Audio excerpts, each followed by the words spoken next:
Here's my note card, front and back. My presentation on my computer. Lydia, Kelsey, my two guidance members. All right. Everything in Texas has history or is tied to something historically that gives it a name or gives it a why or a reason on why it became. Take Houston and take Fort Sam Houston. Fort Sam Houston was founded in 1836, and Houston was founded around that same. Now, Fort Sam Houston was founded in 1876. Houston was founded in 1836.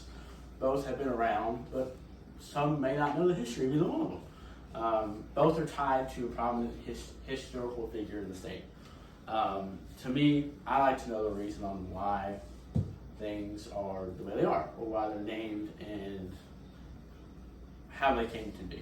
But we all know the story. We all know the history of Texas and how it's storied. It's unmatched like none other, like any other state. So, but today we're looking at Fort Sam Houston. So let us go by going back to before either one of them were established. According to Britannica, Sam Houston was born in Virginia in 1793 on March 2nd. A few years, about 10, 15 years later, he would move to Tennessee, where after his dad died, and he would run away from home in his teenage years and go to live with the Cherokee tribe.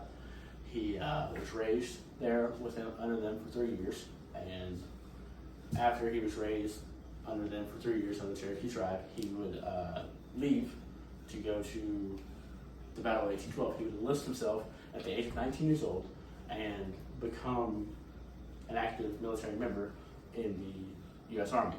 He would fight under a future U.S. President, Andrew Jackson.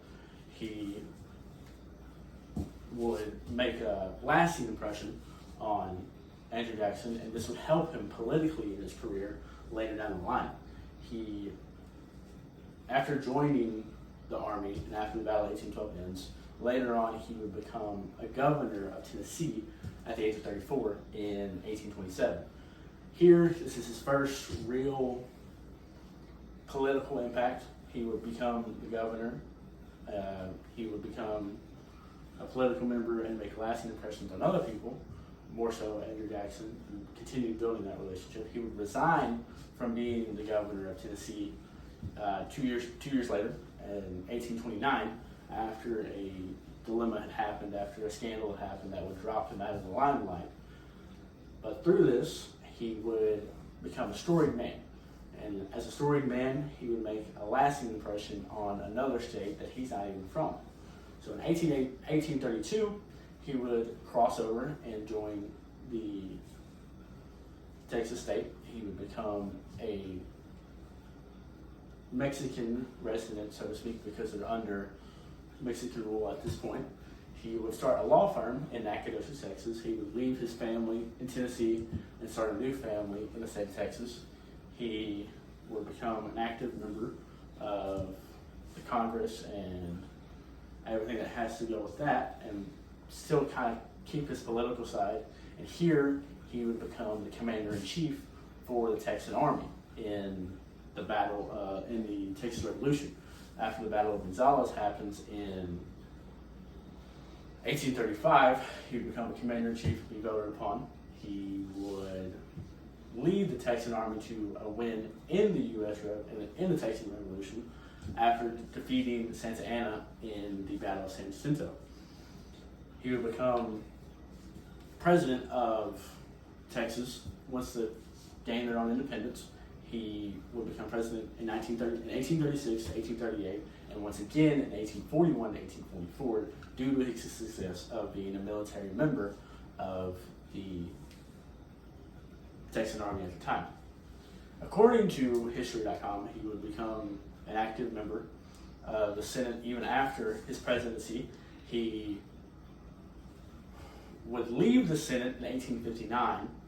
He was up in the Senate until 1859 after he would not vote on the Kansas-Nebraska Act. And in that same year, he would be thrown from the Texas government as well.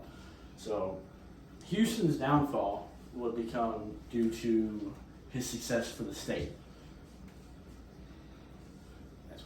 It would become due to success for the state. In 1859, like I just said, he'd be thrown because he did not want to succeed from the Union, because his views on that were much different than anyone at the time, so he would be replaced.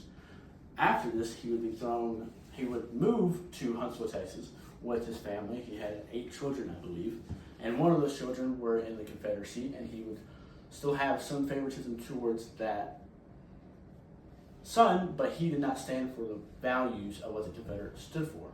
He would later die in 1863 due to pneumonia at 78, but due to his historic relevance and his military leadership, he would leave a legacy on the state of Texas through Houston and through Fort Sam Houston. Looking back on it, the reason these two cities are left, the reason Houston's left and the reason Fort Sam Houston's left, is because of, in honor of Sam Houston himself and his lasting impression on the state. He would become a solidified figure in the state's history. So looking back on it, and to round off, if you look at Fort Sam Houston, or if you look at Houston and you ever think, oh, well, maybe I didn't know the history behind the two, well, now you can always look and see why those two came to fruition.